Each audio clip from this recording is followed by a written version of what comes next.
Vous écoutez Le Divan Mauve, le podcast. Mon nom est Mélanie Dayavati-Fauché. Mon but est de vous soutenir dans la connexion à votre sagesse intérieure et à la nature qui vous entoure.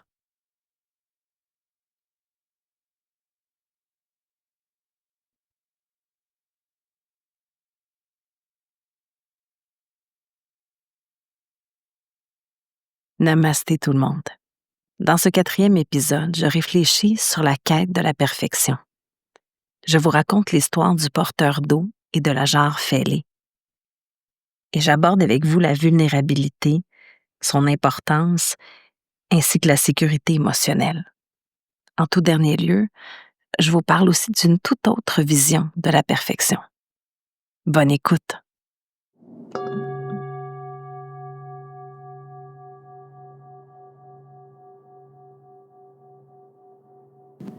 Pour rentrer dans le vif du sujet, là, en plus d'enregistrer cet épisode seul, je ris toute seule parce que devant l'ironie de la situation, c'est que depuis que j'ai décidé de faire cet épisode-là qui parlerait de perfection et d'imperfection, j'arrive pas à enregistrer l'épisode, il arrive toujours quelque chose euh, qui fait que c'est inaudible ou des situations là, incongrues. Puis là, depuis que je suis assise seule, que j'ai enfin le temps pour enregistrer et les meilleures conditions possibles, ben j'arrête pas de me tromper et d'effacer l'intro.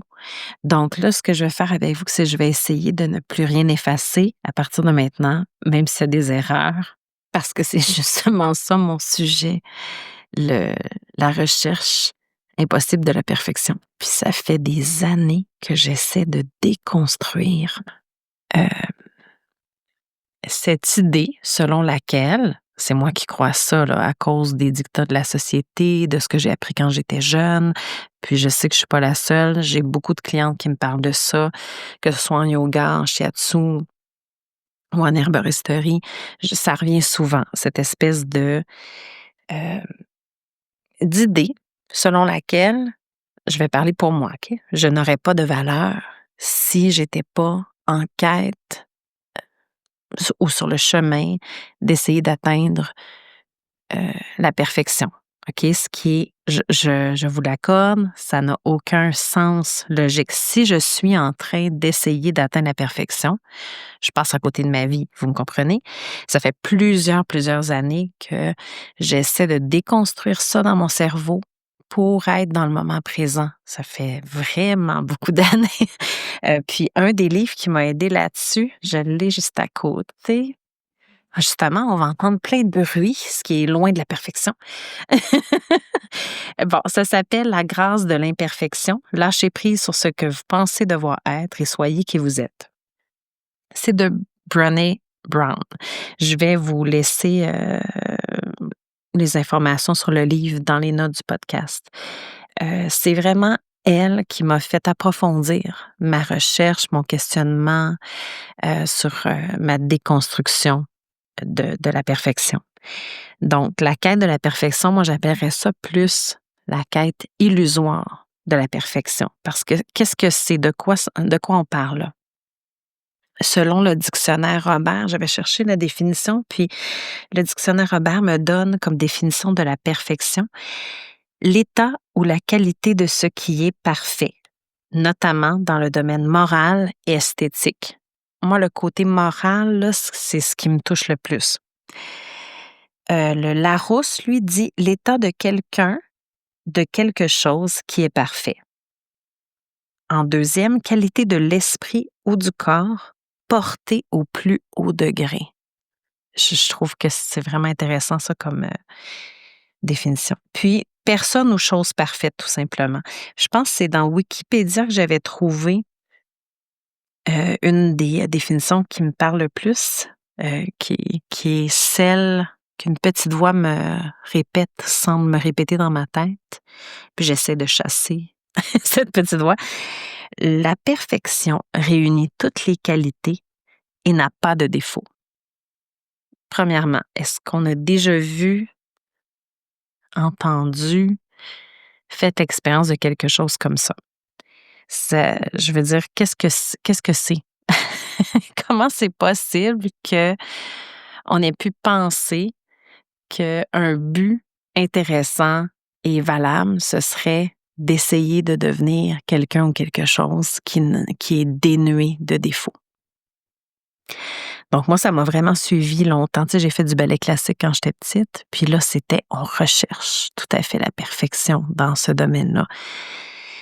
J'ai quelques amis aussi qui ça a complètement brisé d'être dans un domaine aussi intense. Euh, puis, pour revenir à pourquoi j'ai commencé à réfléchir à la nécessité de déconstruire ça, ça m'est arrivé surtout le côté moral, OK? Comme j'aspirais, une partie de moi pensait depuis de nombreuses années, quand j'étais dans la vingtaine, que c'était possible. Je pourrais me défaire de tous les défauts puis devenir un jour parfaite ou dans mon domaine, dans mon métier, peu importe, atteindre une certaine perfection. Ce qui m'a fait vraiment frapper un mur, c'est quand j'ai eu ma fille, mon premier bébé.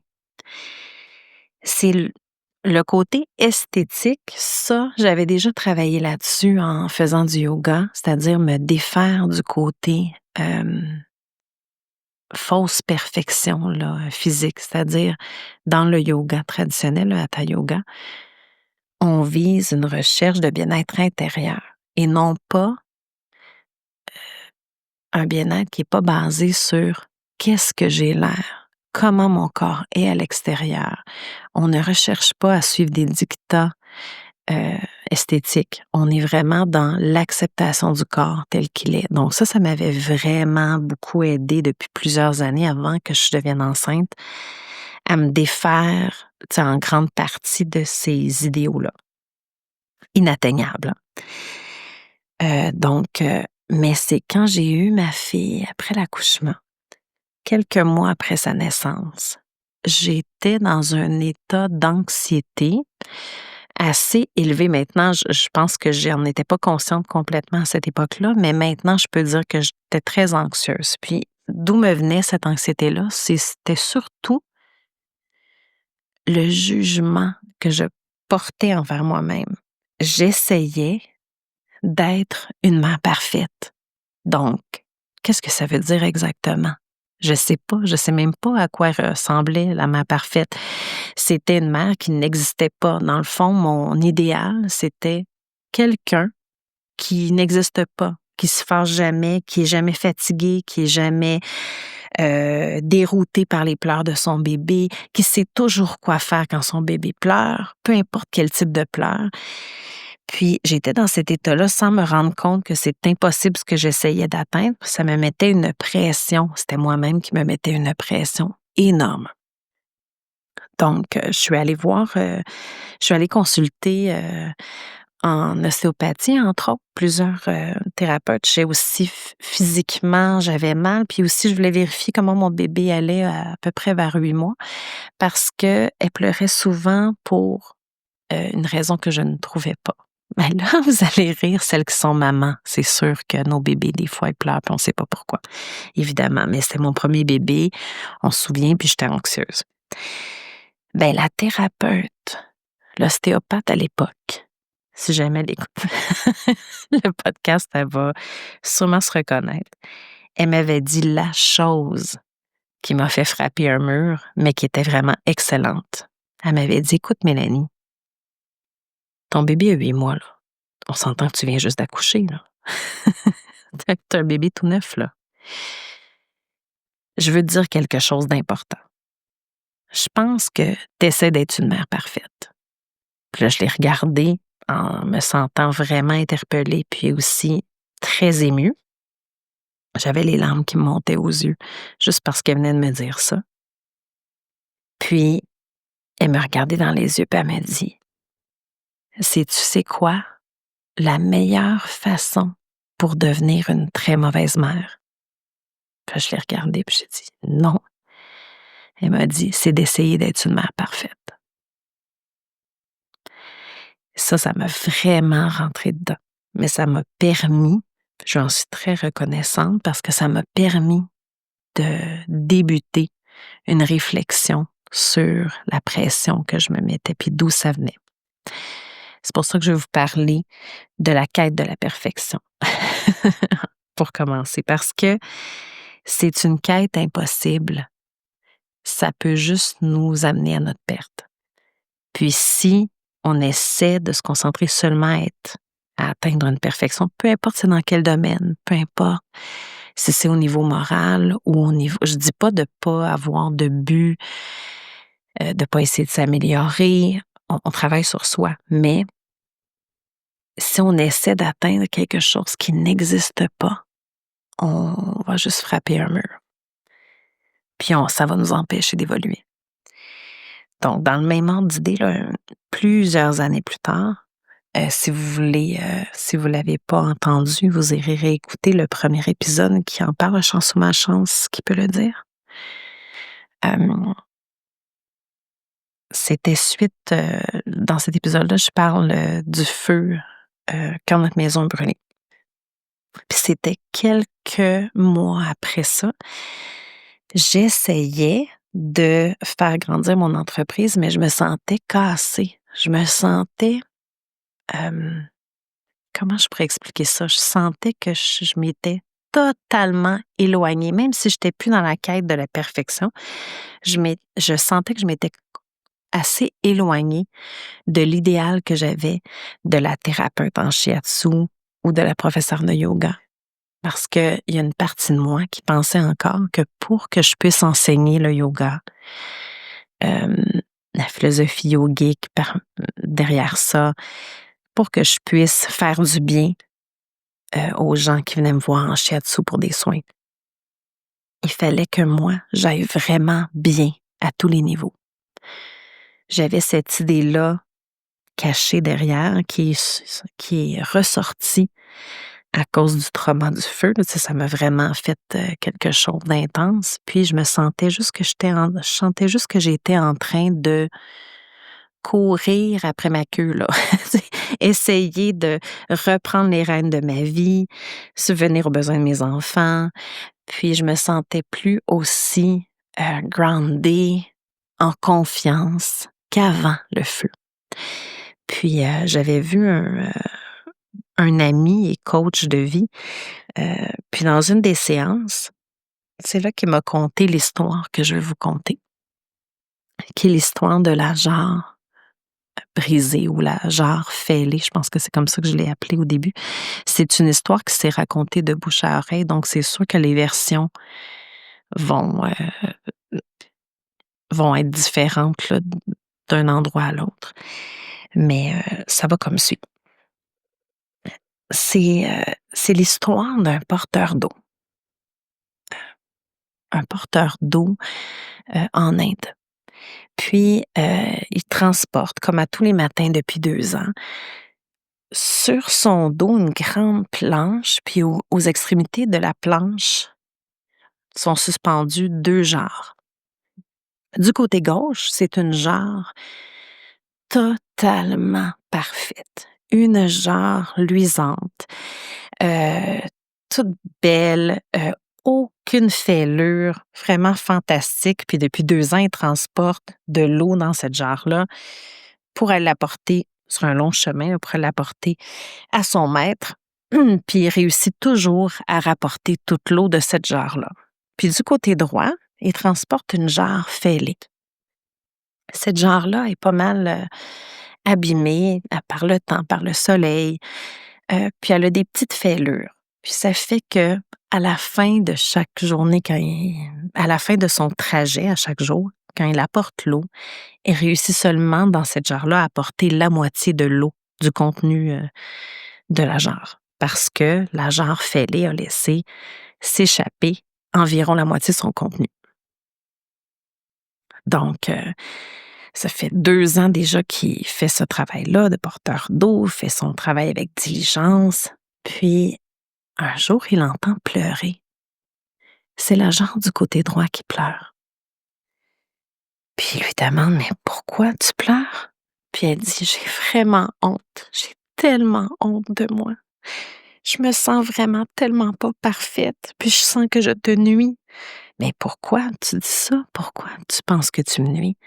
Mais parce que, à cause de moi, parce que je suis pas parfaite, parce que j'ai des fêlures, tu perds la moitié de ton eau. Tu transportes, tu fais des efforts pour transporter l'eau à ton maître, puis tu arrives juste à lui apporter une jarre et demie d'eau à cause de mes imperfections.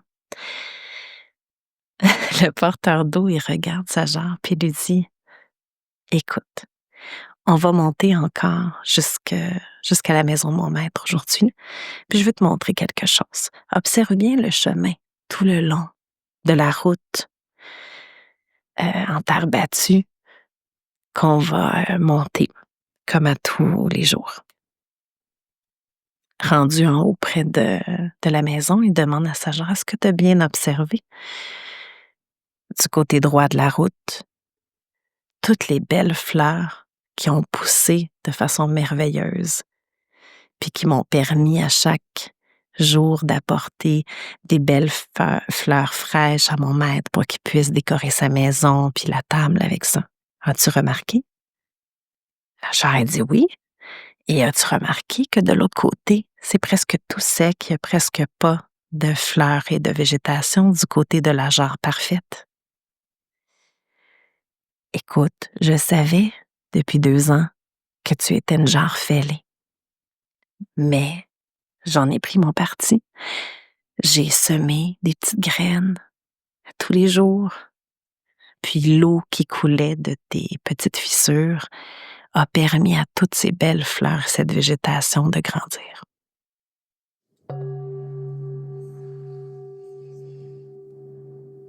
Là, c'est l'histoire que m'a racontée mon ami quand j'avais vraiment besoin d'entendre cette histoire-là.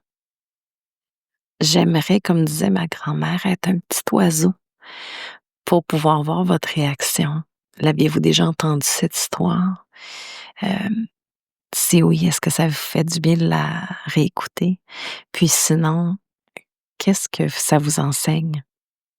Pour moi, clairement, la jarre brisée, c'était moi. Puis, elle ne voyait pas que toutes ces fissures, qu'elle voyait comme des défauts, toutes ces petites fêlures faisaient d'elle, euh, lui permettaient d'être utile d'une certaine façon. Puis moi, je vais vous conter comment j'ai abordé, à partir de ce moment-là, ma vie de thérapeute. J'ai observé qu'est-ce que ça faisait, toutes les fissures que j'ai accumulées dans ma vie. Qu'est-ce que ça fait? Qu'est-ce que ça donne comme qualité? Qu'est-ce que ça me donne comme qualité de thérapeute? Premièrement, je me suis rendu compte que j'étais beaucoup plus capable de connecter, en tout cas plus profondément avec les gens, de ressentir leur souffrance, de pouvoir avoir plus d'empathie et de compassion envers eux, parce que j'ai vécu des choses difficiles dans ma vie. Si j'avais rien vécu, je serais pas capable de connecter avec ces aspects-là. Des difficultés que les gens vivent, par exemple. Ressentir de la honte, si quelqu'un en a jamais ressenti, il peut pas connecter avec ça. Ressentir le sentiment, sentir que on n'est pas adéquat, on est moins solide qu'avant, on se sent vulnérable. C'est quelque chose qui a fait de moi une meilleure thérapeute, finalement. Donc, c'est pour ça que j'avais envie de vous en parler parce que souvent, ben, en fait, à très peu d'endroits dans la vie en général, on sent qu'on peut démontrer notre vulnérabilité. Mais notre vulnérabilité, c'est vraiment une grande force. Une autre chose qui m'a permis de réfléchir ou en tout cas d'intégrer ça. Il y a plein de petits moments dans ma vie, mais je voulais vous en conter une petite anecdote. Essayez pas de comparer vos enfants avec ma fille, là. Ma chouette, ma première que j'ai eue justement, ce bébé-là, qui m'a qui m'a fait me questionner beaucoup sur le fait que c'est important que je sois moi-même, avec mes défauts, qui je suis de façon authentique. Mais j'essaye, sans m'en rendre compte, j'essayais quand même de ne pas trop montrer mon désespoir, ma fatigue, mes émotions, à ma première fille. Je me disais, tu sais, je veux qu'elle vive dans un environnement stable. Puis j'avais, pas bien compris la différence entre stabilité et sécurité émotionnelle. C'est-à-dire que c'est pas la stabilité émotionnelle, le fait de ne montrer aucune émotion, par exemple, qui donne de la sécurité émotionnelle. Je m'explique. Ma petite, elle avait à peu près 4 ans. Il faut juste que vous sachiez qu'elle a parlé vraiment très tôt, puis c'était très surprenant ces réflexions qu'elle avait en très bas âge. Puis elle me dit, à un moment donné, je me souviens même plus c'était quoi la raison, mais je me suis mis à pleurer. Je sais même pas j'étais où dans le salon ou la cuisine, mais j'étais assise, puis il est arrivé comme une succession d'événements, puis ça fait que je me suis sentie, vraiment, hem débordée là, au niveau émotionnel, puis je me suis mis à pleurer. Puis là, je me sentais mal de pleurer. Quand j'ai vu ma fille arriver, tu sais, qui est sortie de sa chambre, puis là, j'ai vu: «Oh non, elle va me voir comme ça, tu sais, qu'est-ce qu'elle va penser? Elle va se sentir déstabilisée probablement, tout ça». Puis ma fille est venue me prendre dans ses bras, puis elle m'a dit je me souviens pas des mots exacts, là, mais ça sonnait comme ça dans ma mémoire. C'était, «Maman, tu pleures? Je pensais que tu pleurais jamais». Puis là, j'ai dit: «Ben oui, des fois, ça arrive qu'on a des émotions puis qu'on pleure». Puis elle m'a dit: «Merci maman». Puis je comprenais pas pourquoi elle me remerciait de pleurer. Puis on a eu une discussion ensemble sur les émotions, tout ça, puis elle m'a parlé, puis elle m'a dit: «Ça me fait quelque chose qui veut dire, ça me fait du bien que tu pleures, parce que moi, je pensais que tu étais tout le temps forte, puis que je serais jamais capable d'être forte comme toi». J'étais en train, sans m'en rendre compte, d'apprendre à ma fille que être forte, c'était ne jamais pleurer. Et ça n'a pas de ça n'a pas de rapport avec la réalité. Pleurer, c'est exprimer une émotion. Ça fait pas de nous quelqu'un de moins fort que de pleurer. Je suis vraiment contente d'avoir pris conscience de ça quand ma fille était jeune, parce que ça m'a permis ensuite de montrer mes émotions, puis ensuite expliquer: «Oui, je vis telle affaire, mais ça va passer». Tu sais, pour que les enfants grandissent dans un milieu, hem, j'en parlais dernièrement avec une cliente là, heu, avoir un environnement familial qui est supportant, qui est heureux, c'est avoir un environnement où on se sent en sécurité émotionnelle, qu'on sent qu'on peut exprimer les émotions qu'on vit. Donc si nos parents ne démontrent aucune émotion jamais, comment on peut sentir en tant que personne qu'on a le droit de ressentir et d'exprimer des émotions? Je vous pose la question. J'ai pas la science infuse, mais j'avais envie de vous partager ça parce que je crois sincèrement que le fait d'accepter d'être vulnérable avec nos proches, puis même avec des gens qui sont pas proches de nous, ça nous permet de faire un miroir avec l'autre, de lui dire: «Toi aussi, tu as le droit d'exprimer tes émotions. Moi, je me permets d'exprimer mes émotions. Toi aussi, tu as le droit». J'ai pas arrêté, j'ai pas fait stop. Puis je suis pas morte.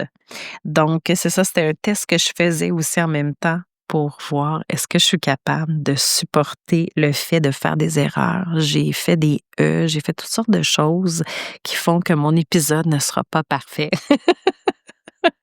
Donc je voulais aussi vous parler. Il y a une chose qui m'a fait vraiment qui m'a touchée énormément dernièrement.